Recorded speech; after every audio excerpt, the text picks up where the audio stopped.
Radio Universidad de Chile presenta Tras las líneas, conversaciones con Manuel Antonio Garretón, Premio Nacional de Humanidades y Ciencias Sociales. Programa producido en el Departamento de Sociología de la Universidad de Chile con el auspicio del Centro de Estudios de Cohesión y Conflicto Social, COES.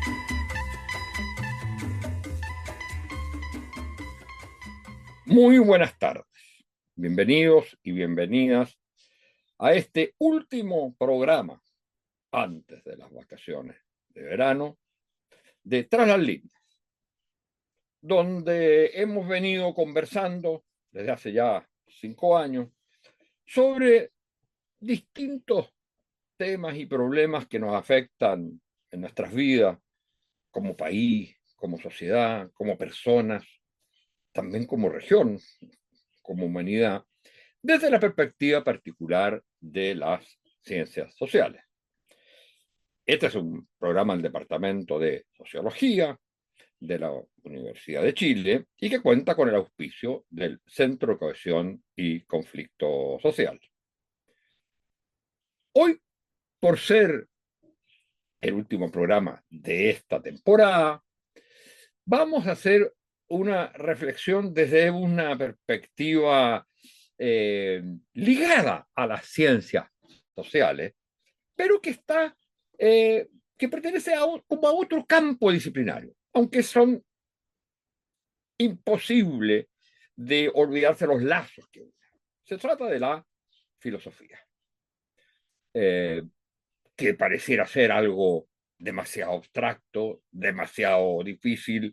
Yo mismo no soy una persona que tenga especiales conocimientos de filosofía, y sin embargo, si uno piensa, todos los grandes filósofos han hablado siempre de problemas de la sociedad y de su época, desde una perspectiva más abstracta que las ciencias sociales mismas. Pero es evidente que hay un postulado filosófico en los planteamientos de las ciencias sociales previamente, y que durante mucho tiempo la filosofía social, la filosofía política, se preocupó de temas que después propiamente se han preocupado las ciencias sociales. Ahora, lo que nos interesa conversar en esta sesión son sobre temas que son compartidos por filosofías sociales y que tienen que ver con la realidad actual de nuestra sociedad, los problemas actuales de nuestra sociedad. De hecho, sería impensable lo que vivimos como modelo económico instaurado en la época de la dictadura, si uno no se va a que hay raíces filosóficas ahí. Los temas que tienen que ver con la salida de la dictadura y con las formas de organización de nuestra sociedad hoy día tienen todo fundamento en la filosofía, como por ejemplo el tema de la democracia o el tema de los consensos.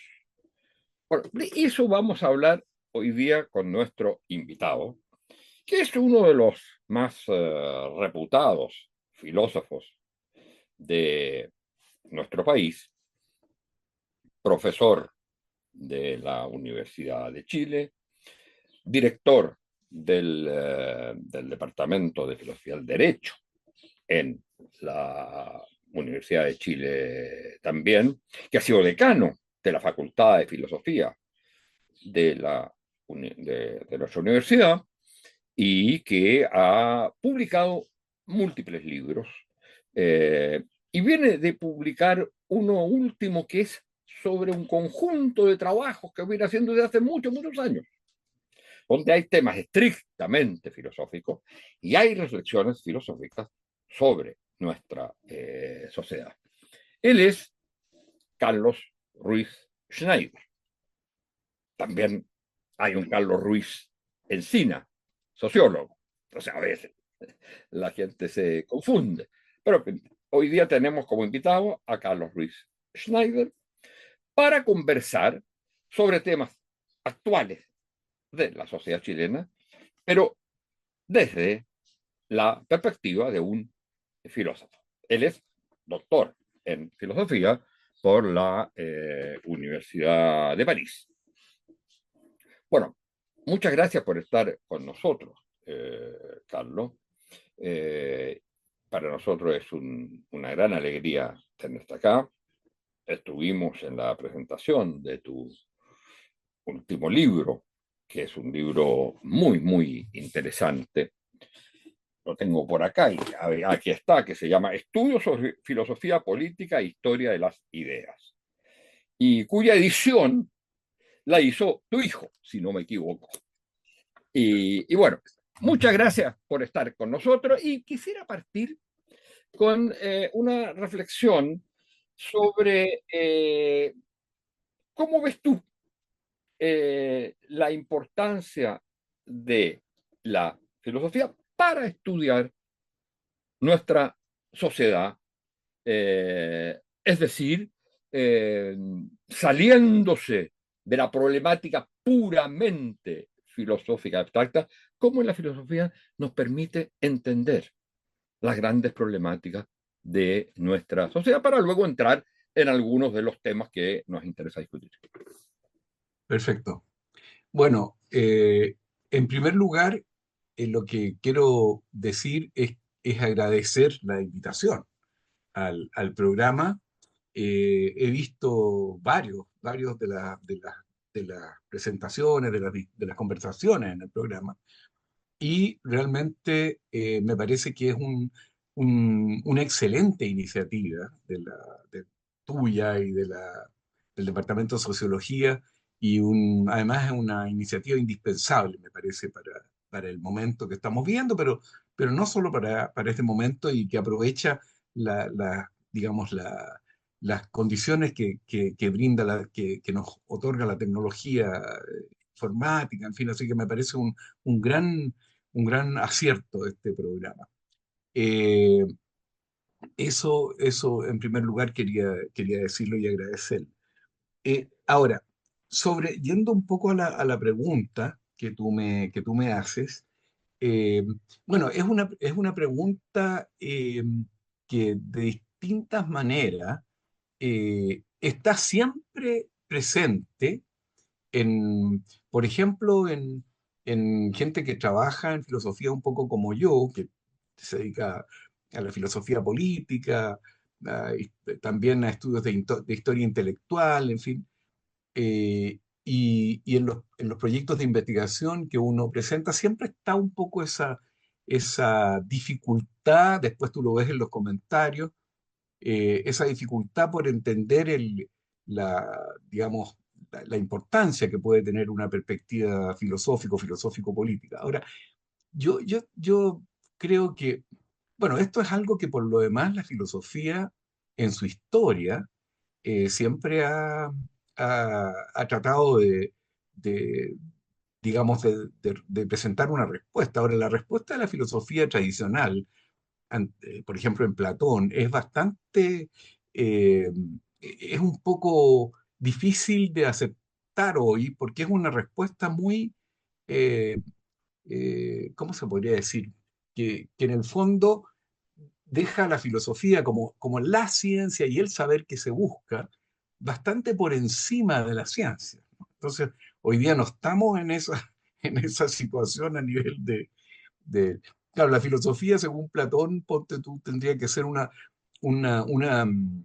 tipo de conocimiento universal, en primer lugar, y en segundo lugar, con una justificación absoluta, es decir, no relativa a, digamos, a la experiencia o algo así. Entonces, ese proyecto, claro, es un proyecto que, que, que marca un poco la filosofía, no solo Platón, está en Husserl, está en Descartes, en fin, pero es un proyecto que hoy día se ve ya con dificultad. Pero lo que sí y la filosofía, por ejemplo, en Husserl aparecía calificada como un saber sin supuestos, ¿te imaginas? es un proyecto sumamente ambicioso, por así decirlo, de conocimiento, pero que al mismo tiempo es un proyecto que por eso mismo tal vez es difícil de realizar. Y ahí, frente a este saber sin supuestos, tienes tú la respuesta de Sócrates que dice que, bueno, lo único que sé es que no sé nada.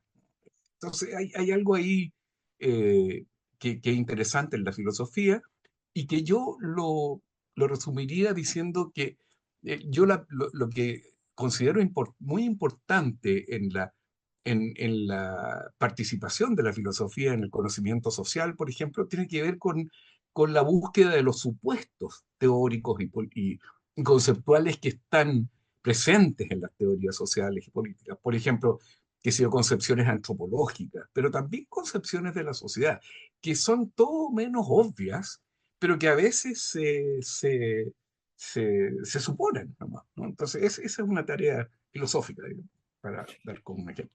Mira, para entrar en los temas que tú has reflexionado en el último tiempo, hay toda una época, fuera de la parte estrictamente, digamos, de estudio de pensamiento filosófico, pero, por ejemplo, sobre pensamiento conservador en Chile, sobre el tema del neoliberalismo.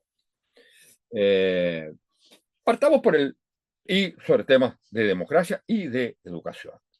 Partamos con el tema del pensamiento conservador y mezclémonos con el tema del neoliberalismo.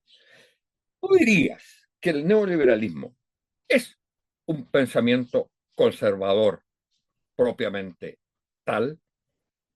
Es decir, una aplicación básicamente al mundo de la economía, pero desde una perspectiva de conservación que lo que busca es, de alguna manera, mantener un statu quo e impedir transformaciones de la sociedad. Es difícil la respuesta porque, por una parte, yo diría que sí, que es un pensamiento que, por así decirlo, es más radical que que el pensamiento político que ha inspirado, digamos, por ejemplo, los sistemas democráticos y liberales. Chantal Mouffe y Ernesto Laclau en uno de sus libros definen muy, así de una manera muy categórica, ¿no? El proyecto neoliberal como un proyecto que busca eh, expurgar del liberalismo los contenidos democráticos. Entonces, eso es bastante decidor, ¿no? Sobre el proyecto neoliberal. Pero, claro, yo diría que hay una... Y mira, para responderte más directamente a esa pregunta, yo creo que hay también trabajos que muestran que hay una cierta, y eso yo trato de mostrarlo en uno de los trabajos del libro, hay una conexión muy cercana. Esto también, aquí le debo mucho a los trabajos de un amigo mío, Renato Cristi, que ha trabajado mucho sobre el pensamiento de Guzmán, etcétera. Y De entonces, Jaime pero Guzmán. de Jaime Guzmán, claro.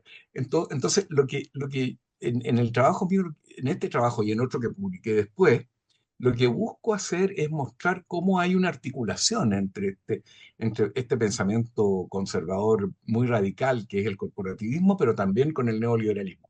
Y esto lo tomo de un sociólogo político francés que se llama Stéphane Rials, y él propone, como piedra articuladora, la idea de un verdadero, dice él, horror a la voluntad.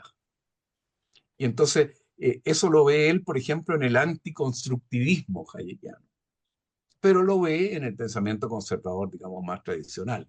Eso me parece una intuición que permite mostrar que hay una conexión no solamente política, sino que también de pensamiento entre formas extremas de conservatismo por una parte y por otra parte también del neoliberalismo.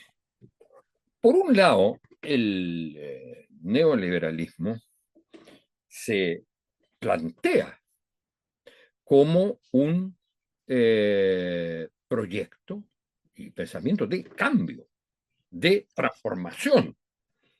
En ese sentido, yo entiendo que tú decías, eh, hay un aspecto como ambiguo, en ese sentido no es conservador, es, uno diría, es profundamente revolucionario frente a una sociedad por ejemplo, socialdemócrata. Ahora, en términos estrictos, la palabra sería contrarrevolucionario. Y eso le da el carácter conservador, es decir, está contra lo que significó básicamente la Revolución Francesa y digamos, en términos de la monarquía y los sistemas tradicionales de gobierno, y en contra de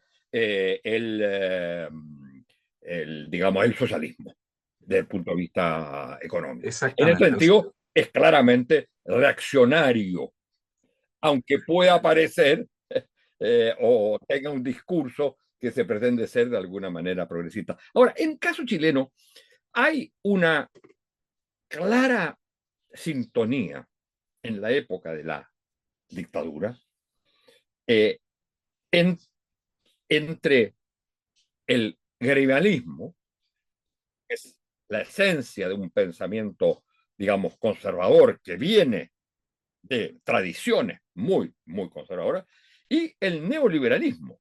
Y es curioso porque en principio el pensamiento materialista del neoliberalismo debe haber entrado en contradicción con de hecho, el neoliberalismo entraba en contradicción con la mentalidad militar, entre otras cosas.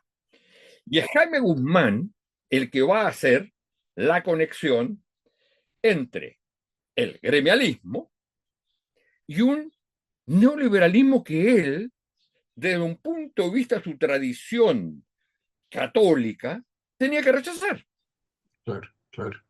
Claro, es cierto. Ahora, yo creo como tú claro, que hay un aspecto revolucionario, contrarrevolucionario, estaría yo totalmente de acuerdo, en el neoliberalismo, porque el neoliberalismo no es conservantismo en el sentido de que pretenda simplemente dejar todo sin mover, un conservantismo quietista, digamos, sino que es un, es una, es un proyecto de transformación de la sociedad, pero de una transformación de una sociedad que ha ido avanzando hacia una sociedad más democrática. Entonces, eso, Chantal Mouffe y la Clau también, que para mí son bien importantes en eso, ellos yo creo que dan un poco una clave importante, porque en su libro sobre la estrategia socialista, la democracia radical, hegemonía y estrategia socialista, ellos dicen que es la profundización de la revolución democrática,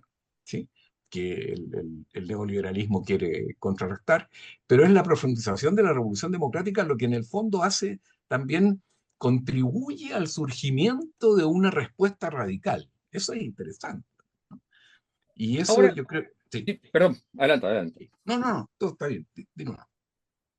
No, es que iba a pasar al otro tema que tiene que ver con las reflexiones que se hacen sobre eh, otra tradición de pensamiento y de organización de la sociedad, tradición de pensamiento porque existe desde los griegos, ¿eh? Que es la idea de el republicanismo. Y hasta qué punto republicanismo no entra en tensión y en contradicción, por supuesto, con una dictadura y con los resabios autoritarios que quedan, pero al mismo tiempo entra en contradicción con el neoliberalismo.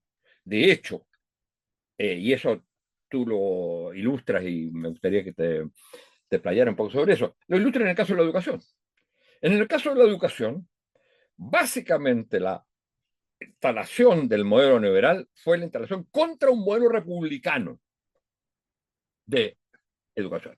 Hoy día uno podría decir que subsiste un modelo neoliberal de educación o tenemos una extraña mezcla entre principios republicanos, que fue lo clásico de la educación chilena, de la educación pública chilena, ¿eh?, y neoliberalismo.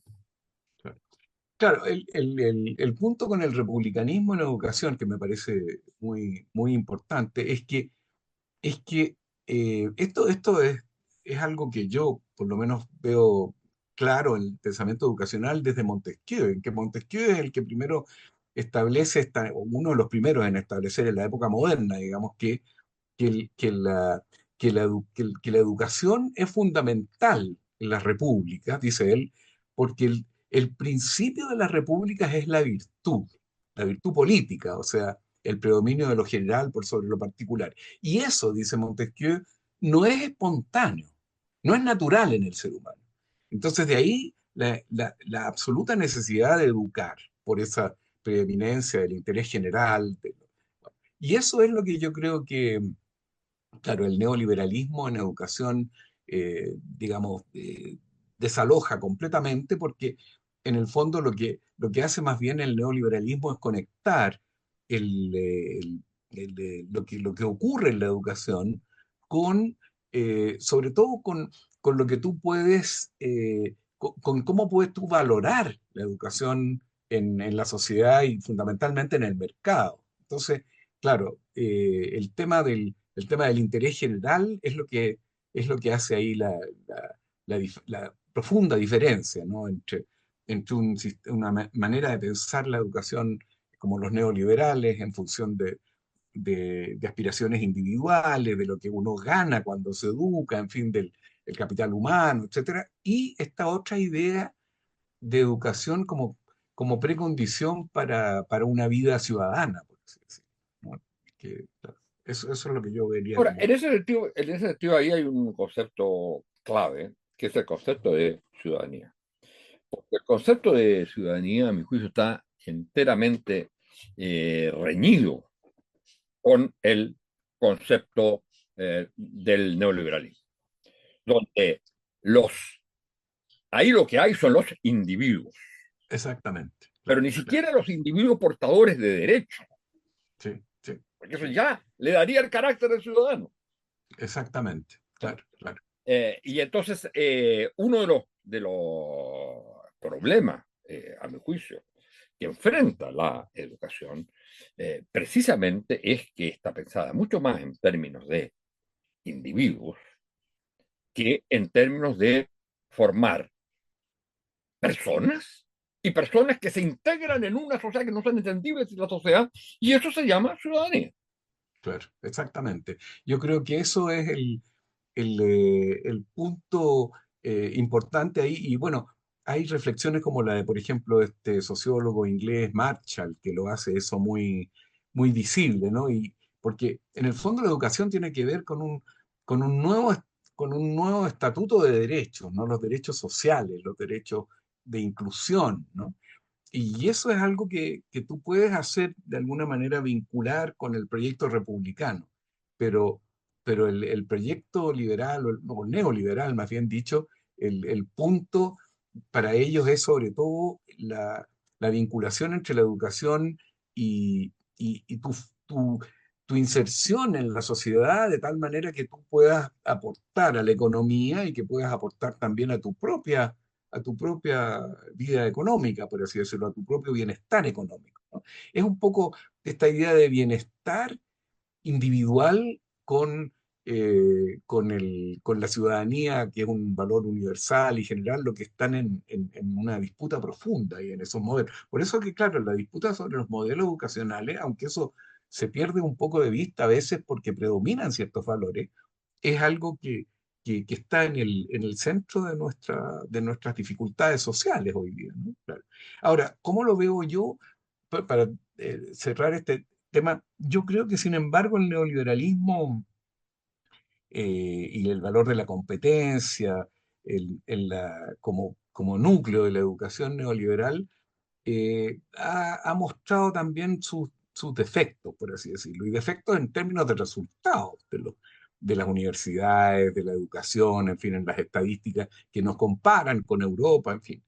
Y entonces eso ha dado lugar yo diría, a modelos que son distintos y que tienden, pero que también tienen un elemento que a mí me parece cuestionable y criticable, y que es el valor del control. ¿no?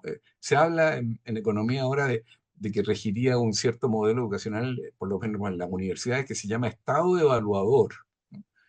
Y Claro, en qué, es que eso es clave, porque es te el fijas, paso del claro, Estado docente, del Estado que se hace cargo exactamente, de la educación, a la educación entregada al mercado, pero como también pueden producirse problemas de una mala educación, etcétera, entonces hay que evaluarla. Y hay que evaluarla con criterios competitivos y de mercado. y de mercado, claro. Y eso es muy importante, yo lo veo eso como muy complicado para las universidades, para donde estamos nosotros, digamos, porque empieza este modelo a determinar cuáles son los perfiles de los académicos. Y en el fondo, cuáles son los proyectos de la universidad? Pareciera que ya la universidad como proyecto, como algo que contiene proyectos es poco visible hoy día, ¿no? Eh, Y eso toca especialmente, eso me tocó otras veces en este programa, esto toca especialmente, aunque no solamente, pero al mundo de las ciencias sociales y las humanidades. En el exactamente, sentido exactamente, que lo que se trata es de cumplir con ciertas metas claro, que están claro, fijadas por poderes externos a la universidad, que llevan el modelo muchas veces exagerado de las ciencias, llamamos naturales, a a las humanidades, a las ciencias sociales, y entonces lo que importa es cuántos cursos de tal tipo hiciste, cuántos artículos publicaste, no exactamente, qué le sirvió eso a los estudiantes y qué le sirvió eso al país. exactamente. Hoy día incluso se habla, como tú sabes, de capitalismo académico, que es una Exactamente. forma de, claro, es una forma de referirse a este tema también, ¿no?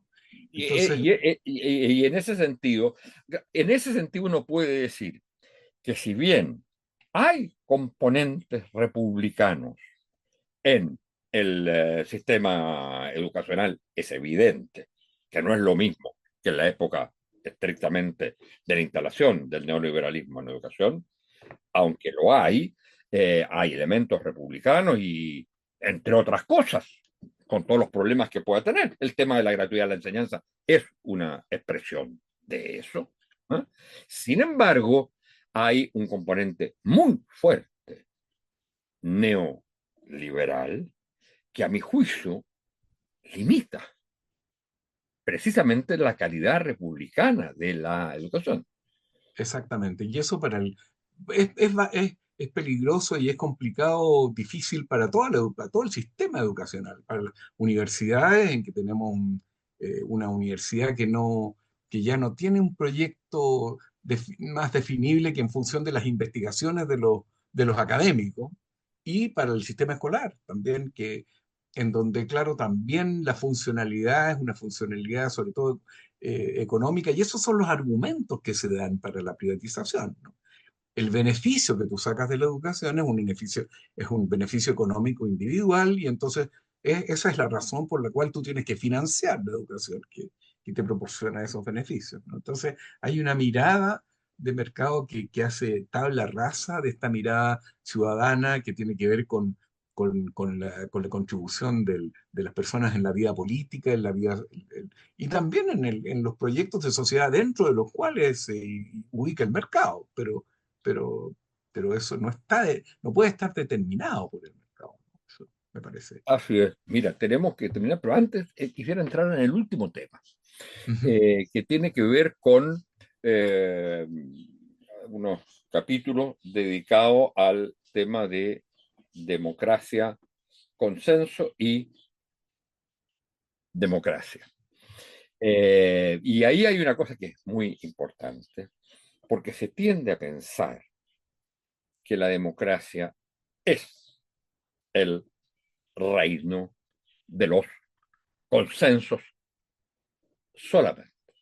Y si uno piensa así, y eso lo señala tú en tu libro, entonces lo que ocurre es que el conflicto pareciera quedar fuera como creador posible de consensos. Y si es el consenso, entonces, lo que se impone normalmente va a ser el consenso de las élites, de los grupos de poder, porque esto no nace de cero, es una sociedad que existe y que hay grupos de poder que dominan sobre otros. Y entonces, y de hecho, uno podría decir que las movilizaciones del 2011, de 2012, y tú tienes un artículo sobre eso, digamos, sobre todo la del estallido, significaron precisamente un rechazo a un consenso que es un consenso de élites, ¿eh? Claro, claro, Y que no permite la expresión de los sectores que están fuera de las élites, que solo se pueden expresar en conflicto. En ese sentido, la democracia es una manera de encauzar los conflictos. claro, Y ese es el punto básico, lo que no significa eliminarlos. claro, claro. Exactamente. Y entonces claro, la democracia, bueno, esto es interesante porque nos lleva al comienzo también. Aquí vemos estos supuestos, ¿no? Operando en las concepciones, porque tú puedes sostener A, B o C sobre democracia, pero lo que tú sostengas depende del concepto de democracia que tú estás utilizando. Y uno de esos conceptos muy importantes para la sociedad chilena es este concepto, esta idea consensual, que surge en países con conflicto político agudo y a veces con conflicto político difícilmente eh, canalizables solamente por una mayoría, como por ejemplo los conflictos en países como en Holanda, como, claro, religiosos, territoriales, étnicos, claro, entonces culturales. Entonces, claro, pero eso no se puede, pienso yo, extrapolar a sociedades cuyos conflictos fundamentales son más bien de carácter social, ¿no? Bueno, ahora estamos viendo que también hay otro tipo de conflictos, otro tipo de diferencias que son importantes, pero en donde el conflicto social yo creo que es lo que sigue primando en nuestra sociedad. Y eso a mí me lleva a un último punto, y es que en eso yo veo un cierto, y aquí también me inspiró un poco en Chantal Mouffe, veo un cierto peligro en que las demandas, los conflictos sociales, eh, las demandas sociales de los trabajadores, por ejemplo, sean consideradas como algo anticuado, como algo que ya no está, digamos, y que tiene que ser reemplazado por nuevas formas de desigualdad y de discriminación. Yo creo que eso es a mí, en mi entender, eso es gran parte de lo que ha llevado al triunfo de Trump, ¿no? Es decir, ese abandono de la clase obrera industrial, de la industria automóvil, en fin, bueno, que tiene que ver con una evolución de la economía global, pero que entonces ha llevado a esta marginación de los intereses sociales de los trabajadores, por ejemplo, y eso reemplazado por aspiraciones individuales, y eso es O grupales, o grupales identitarias. o grupales, pero que el punto es que eso es algo que lleva a la desafección, como se dice a veces, de los trabajadores y de grupos obreros, incluso del sistema de un sistema político de tipo socialdemócrata, porque se ve que la reivindicación tradicional de los grupos de los trabajadores están siendo dejadas de lado, digamos, desconsideradas. Eso es lo que decía, por ejemplo, Bernie Sanders, ¿no? Recientemente a propósito del triunfo de Trump, que eso era algo que era muy importante para explicar cómo esta llegada de Trump, incluso a los grupos obreros en Detroit y en otras ciudades que votan por él de una manera que uno no comprende, ¿no? Entonces, Porque eso, el punto básico es ahí que no puede haber eh, consenso, ni siquiera, digamos, un tema hoy día central y fundamental, diversidad, si es que no hay una igualdad básica de derechos. Y ahí volvemos a lo clásico, claro, claro, a la exactamente, idea de ciudadanía que tiene una igualdad básica de sí, derechos claro, y que exactamente, ahí no puede haber desigualdad, exactamente, no claro, puede haber desigualdad. Lo que puede haber es diversidad. Y entonces la democracia lo que tiene que hacer es compatibilizar, digamos, esa igualdad básica con el pluralismo o la diversidad, pero que no rompa la igualdad de derechos, que es la igualdad clásica por la cual nació la democracia. Y eso es algo que es muy importante preservar, porque de verdad el valor de la igualdad es un valor que está declinando un poco en nuestra sociedad, ¿no? Si tú piensas, por ejemplo, en una elección de un padre por un colegio, ¿no? Es difícil que los padres se decidan por un colegio en que lo que prima es el valor igualitario. Lo que les interesa más bien es qué posibilidades tienen los niños de ganar, de ir poco a poco hasta tener los premios nacionales en los exámenes finales de la educación, una cosa así, ¿no? Entonces, Oye, no te pongan a hablar contra los premios nacionales. No estoy hablando de los premios nacionales, sino que de los puntajes nacionales. Eso es lo que quiero decir. De los puntajes nacionales, claro. Sí. El punto es cómo obtener puntajes nacionales y no un colegio en que se aprenda a convivir, se aprenda más, claro. Y eso hace ver cómo los valores no son cuestiones tan abstractas, sino que tienen que ver también con su encarnación bien concreta, ¿no? Claro. Bueno, estamos terminando el programa, no solo este programa, sino los programas de este año. Nos volveremos a encontrar a mediados de marzo con nuestro Tras las Líneas, y muchas gracias a todos los auditores y auditoras que nos han seguido este año, y muchas gracias a ti, Carlos, por haber participado en este último programa del año con nosotros. Bueno, yo también estoy enormemente agradecido de esta conversación y de este programa que yo creo que para mí es muy importante el rol que está jugando ya en la universidad y en la sociedad chilena. Yo creo que es indispensable que este programa continúe muy bien como lo está haciendo hasta ahora. Muchas gracias. Radio Universidad de Chile presentó Tras las Líneas, conversaciones con Manuel Antonio Garretón, Premio Nacional de Humanidades y Ciencias Sociales.